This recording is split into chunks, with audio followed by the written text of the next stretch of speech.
30 minutes of power. Welcome to Top 30 Minutes of Power, a podcast dedicated to encourage, educate, and inspire godly women to pursue their passions. With hosts Jory O'Neill and Nicole Salter. Thanks for coming. Let's get ready to power up.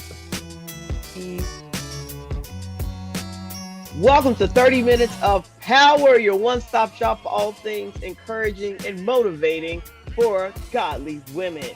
Tonight, super excited, we got none other than Dr. Britney P. Elzey in the building. Super excited. If you don't know who she is, you're going to learn today, people. You're going to learn today. Because I look out in the universe and I see more and more women who are, instead of sitting on their gifts, using them, multiplying them, expanding them, turning their passions into profits and just pouring into the community. And I love it. So Dr. Britney Elzey, I appreciate you so much. Thank you so much for joining us this evening. Thanks for having me. I want to start from the beginning. So doctor, what are you a doctor of? Tell the people. I am a doctor of clinical psychology. I specialize in pediatrics. So for those who forget that the kids have mental issues as well and they need to be loved on, and I'm here for it. You know, from little bitty to adolescent, I do cater to our grown-ups too, but my specialty are the babies. All right. And how long have you been doing, clinical work with pediatric patients? Since 2020. I started it just 2 years ago. I have been, when you become that person when everybody's calling because they knew that I was teaching. I taught prior to getting into healthcare. So just doing it anyway. Having a daycare, you have to be a psychologist, on the daycare. So I'll say 15 years, but licensed psychology for 2 years now. Okay, and so during the previous years of teaching, what were you teaching specifically? I've always done early childhood, and that's what motivated me to push forward to opening my daycares. Okay, so I don't know if anybody caught that, right? You say that last word again. It pushed you to open. It motivated me to push. Gave me that push to open up them daycares.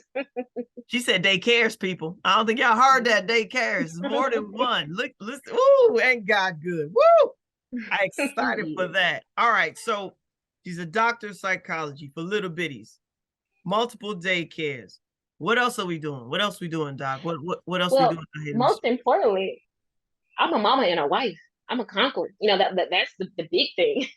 But I have a whole bunch of hobbies that I do. I craft and I'm, just busy. And the fingers are always going. So the most important though is my psychology and the daycare. Those are the most important things that I'm working on right now. I just recently started writing. I've been writing forever, but actually going to publish my books. I have 2 coming out, or technically 3, but 2 in waiting, pending right now on Amazon. So I have those 2 coming out. And so what is the target audience for these books you have coming out? My target audience is feed my little brown babies. We're raised to, and we're told to just be strong. But there's so much to us having to be strong this day and time. So we need those affirmations. So the books are called, to the top of my head, it's the little brown girl's book of affirmations. One behind you. Just go ahead, turn around. There's one behind you. Yep, right there. Boom. Yep, right there. So we have Speak King Speak in our little brown girl's book of affirmations, which is I'm a queen. So it's a 7-day plan that each child can go on. Each day they go over each page and they get in the mirror or in front of their phones or however they speak to themselves daily, and you repeat that page over and over. And after day 7, on the 8th page, there is a page that teaches you how to make a crown. And they make their little crown, and then they put it on and take a picture and send me the selfie. So it's just having the kids be able to start with themselves. I guess I didn't know that when I was younger, to start with myself. As I went through school and become the daycare teacher, I took care of everybody else. And there was nothing for me. So I had to learn to put me first. So those books are meant to teach them to put yourself first, build yourself up, become strong, not just strong and hold those tears back and be strong. Literally be strong for yourself. And our babies, it's never too early to learn that. The earlier, the better. So I'm excited about that. I love that. And so that's actually a great segue because so for those of you who don't understand, I don't know every human that I invite on this podcast. It's not like I have a myriad of homies. I just like, hey, pull up. You want to come on the show real quick? I've actually been following you. I want to say about 2 years. I don't know how you came on my Facebook feed, but you posted something about mental health like 2 years ago. And I was like, yes, all of that. Yes, all of that and then some. Yes, I'm with you, sis. Yes. And from then, I've been following you, and your most recent triumph. I wouldn't call it a triumph because that's what it was. You could share real quick. You talked about making sure that the kids are able to put themselves first. How was it for you discovering that you had cancer? Oh my goodness. In that moment of actually getting the confirmation after being told it was nothing, I actually I had a huge nodule on my thyroid. And we are told amongst the Black community, oh, everybody has nodules on their thyroid. Oh, it's nothing. It's going to be benign. Everybody was saying that. And my sister actually noticed it when my youngest, he's 4 now. My youngest was at his first birthday party. And she was like, that Adam's apple of yours. We always joke that I had an Adam's apple. She was like, it's just getting so much bigger. What is going on? So I was like, it's nothing. I've had it forever. It's not even worried about it. But my husband was like, no, let's just go ahead and just get it taken care of, because it's getting to the point where he would notice at night that I would stop breathing in my sleep. So we knew by then it was getting bigger. He would wake me up and was like, you got to catch your breath. So I was like, you know what, let's go ahead, because I was so busy. I wasn't taking time to stop and say, let me check on my health. And that is a huge flaw of mine and of many other women. We are so busy making sure that everything is okay with everybody else. We're taking care of everybody. We don't stop and take care of our health. And we can't be the best version of ourselves if we are not healthy, because I was crashing. My mood swings had kicked in. I started going through just depression was bad. We have a program called Lakeside here for suicidal people, and I found myself there. Never in a million years thought that I would be one that was ready to just take myself out of here, just not knowing what was going on with my body. So I go find an ENT, and she was constantly pushing me out. This was during COVID, just changing my appointments. And she tells me, oh, we're not going to do surgery. It'll probably just be considered cosmetic. She did a biopsy. The biopsy came back, and she told me that it was nothing. Let's not worry about it. It just did not sit right with my spirit. We prayed about it, and it just didn't sit right. I found another doctor, and I walked in the room, and she was like, we're going to surgery.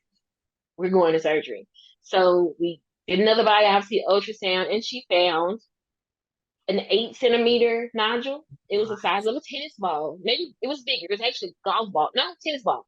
So it was huge. I could send you some pictures, but I couldn't hold my head down. So we did the ultrasound on that, and she said that each nodule had a perfect white halo around it. And it was actually 9 of them, different sizes, and she was able to remove them all without it affecting my lymph nodes. Wow. But the day that she actually told me, hey, there is cancer there in all of those nodules, they are perfectly encapsulated with the halo, the sound in the room just went. For me, that was like, I mean, you got to sit still. You have cancer. To register it, it was like, I'm doing too much. Your first 9 is what about my kids? Your first 9 is the worst. But I had to stop and just say, let me just start thanking God in advance, because we finna fight this. This isn't the end for me. This isn't what He had planned for me. I wish I knew what my total destiny was, but I knew that my destiny was not to be ended with a battle with cancer. So I do know that people say that thyroid cancer is one of the easiest cancers to get through, but cancer is cancer, baby, and I got through it. So it was just knowing, just having something foreign in my body that was trying to stop me from all of the love that I had to share with people and all of the help that I had for these kids. It, for a moment, thought it was going to stop me. So just knowing that it was there was just, So the surgeries went well. I ended up having 2 surgeries actually. Went in the first time, the 1st of September, and did the left side and got it all out. And she was like, "Oh, we're good." But that autopsy came back. There was more, and she was like, "So it's still there. We got to go back in again." So this surgery lost my voice, and they actually told me the damage was so bad that my voice box was paralyzed. I was never gonna talk again. I'm a worship leader. I sing. So when you messaged me, reached out to me, I was like, oh my gosh, she's want me to talk and have a voice. So going into the second surgery, coming out with paralyzed vocal cord and being told, okay, you conquered cancer, but now you don't have a voice. And I'm like, I have too much to do. My voice I need it for work. I mean, how in the world am I going to spread the word of God with a voice? I mean, we can do all the sign language, but I need it. So I thought that my world had just fallen apart from day one of hearing the diagnosis to being told you never talk again. And it's just I've had my voice for like 2 weeks now. So just 2 weeks ago, I was just at a loss of what am I gonna do? So here we are. No more cancer and a voice. I can sing and I can talk everybody's ears off. So I'm just grateful that I was able to be thankful in advance. I mean, he heard my cry. He heard me, then he heard me thanking him. So he was like, "Here you go, get that voice back so you get back to them coins, because that's where we needed to be." So what advice, if any, and yeah, I'm like I said, I was following you when you first mentioned that, they had found cancer in you. Like, I went to town praying Yes, for healing, praying for a miracle, praying for wise doctors. What advice would you give women who, I guess, are in that similar situation where like they feel like something's not right? Like, listen to your body. Listen. My body told me so many times that something wasn't right.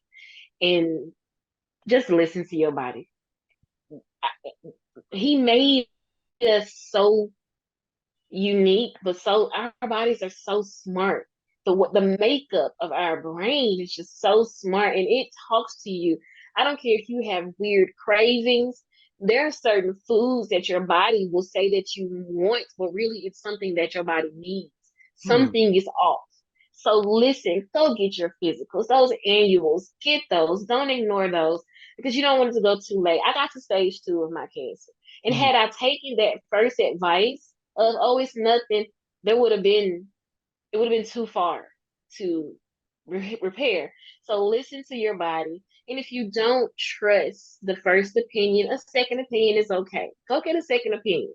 I mean, I'll never get offended if I give someone medical advice and they say, well, I'm going to go get a second opinion. Hey, get that second opinion because 2 heads is better than 1. So you just never know. So my advice is listen to your body. Get you a good PCP. I specifically, my preference is a Black PCP because we're different. So get you a PCP if you are Black, and get you a Black PCP.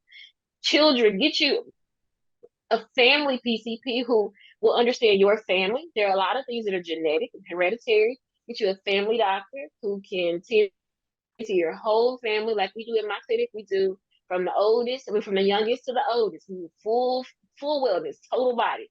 So get you that annual, stay in touch, listen to your body, and just take care of you. That's important because you can't, like again, I say, you can't give the best version of you if you are not healthy. And there are so many things that we ignore, from diabetes to high blood pressure. I mean, just stress in general, shoot that blood pressure up. Your body's talking to you. You're craving sweets. It could be diabetes. You just never know. Blood test, labs, go to the doctor. Be healthy.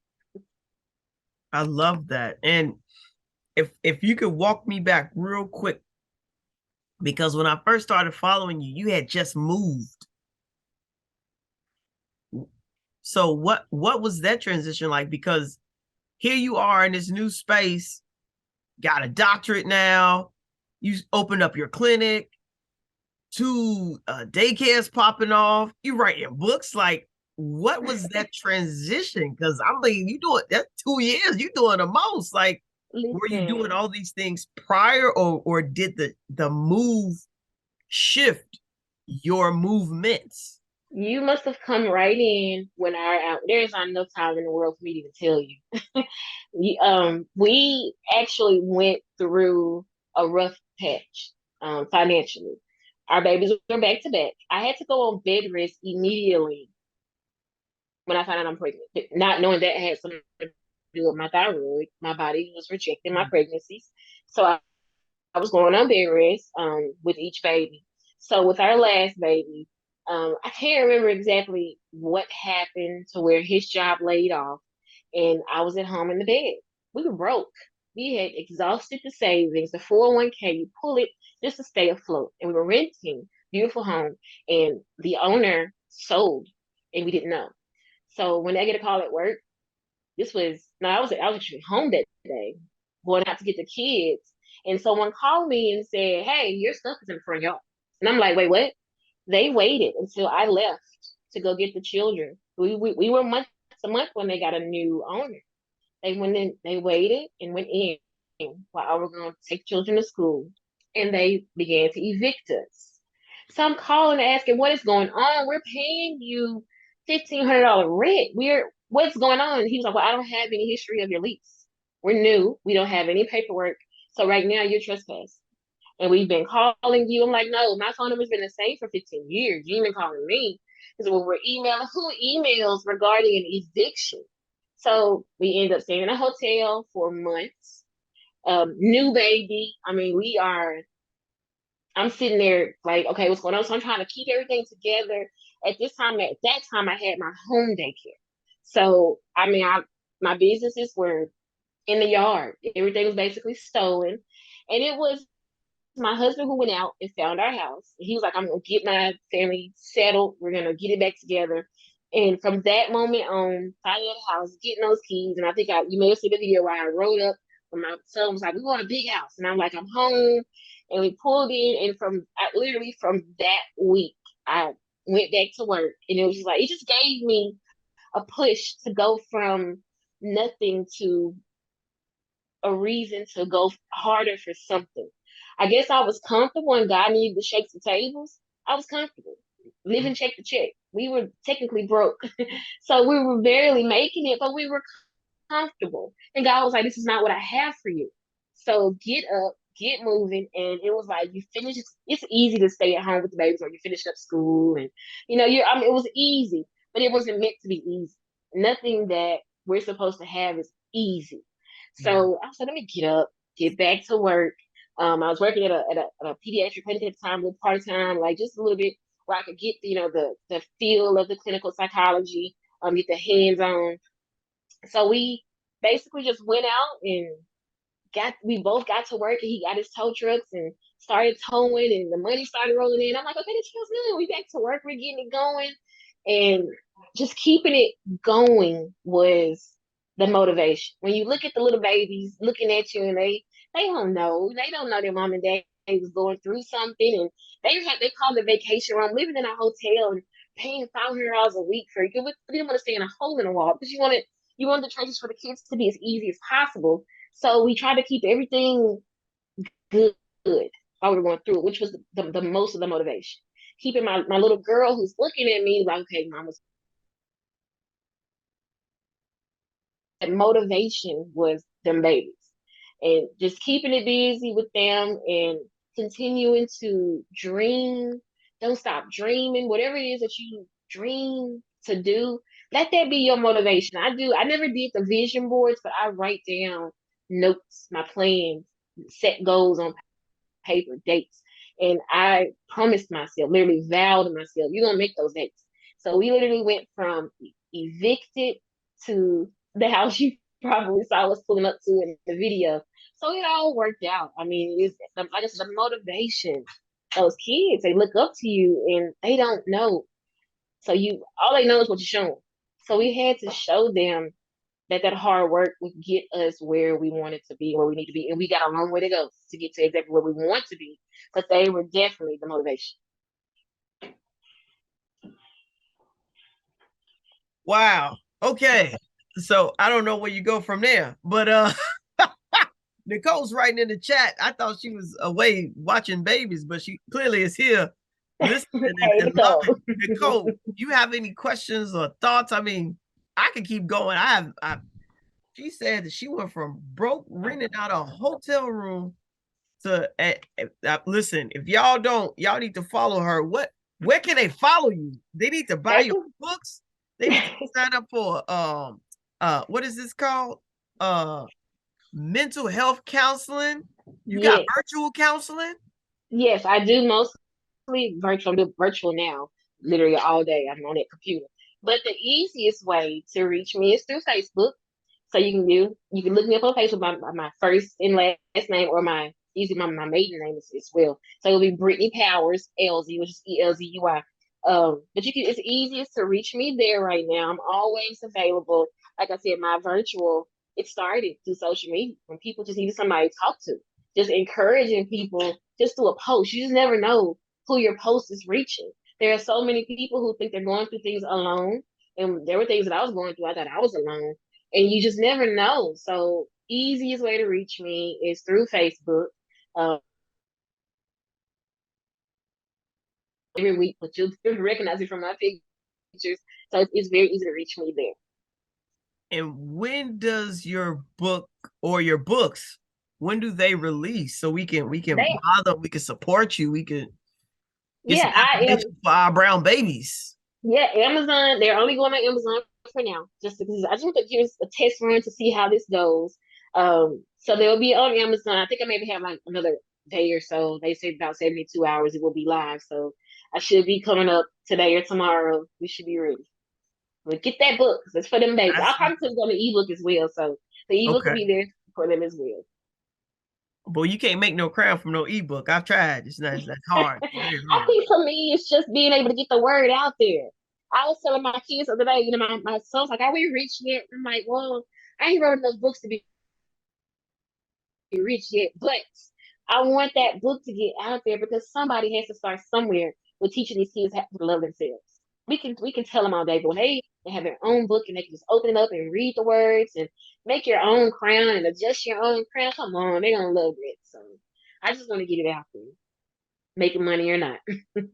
Listen, well, we want to help support you because your support is the support of us all, it seems. I mean, this is the rags to riches, overcoming, entrepreneurial mindset, abundant mindset.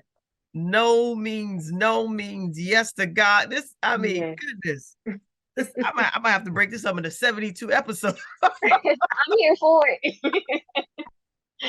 I'm here for it. I love that. Nicole, you have anything to say? I mean, look at you with your brown baby right there. She want a book. You want a book? And she will get one because that is something that I instill in her on a daily basis. Herstory. Hey, baby.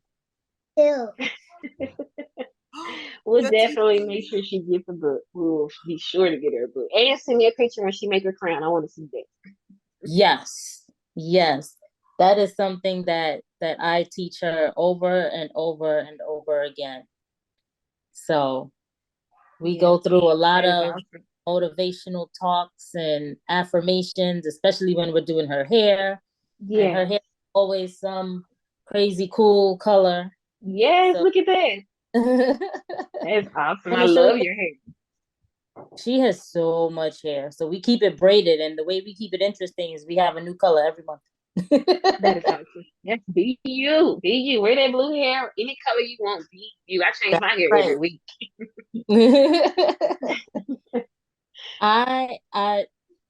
I'm speechless. I'm still taking everything in, you know.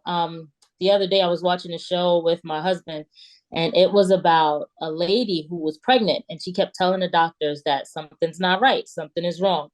And after she had the baby, they apparently didn't do something right, and she died. Wow. And it's because no one was listening to her. Yeah. And so when you were saying that the doctor said, don't worry about it, I'm like, I don't understand why these doctors think that when something is wrong with me, I should not worry about it, you know? Yeah. And so just your story is very inspirational, very touching. I'm still speechless from everything. Me too, girl. I know I got a lot to say, but just know when I think back to where we came from. I mean, we've been married 10 years this year. It started rough and just it felt like the world was against us. And it was a fight, but we sometimes I'm speechless just to know where we are now. Well, where you Yeah. are is 30 minutes of power, and we couldn't be more pleased or happy to have you as our guest today. I'm not usually speechless. I'm usually the one talking circles around everybody else, but on this occasion, I think anything is possible. That's what I learned from hearing your story. Anything is possible, including me being speechless.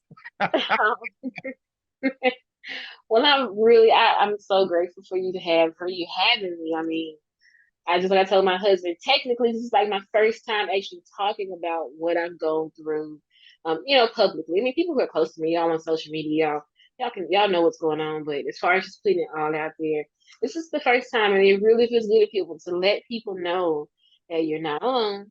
Whatever you're going through, listen to your body, be healthy, and do not be afraid to love on you. Love on you.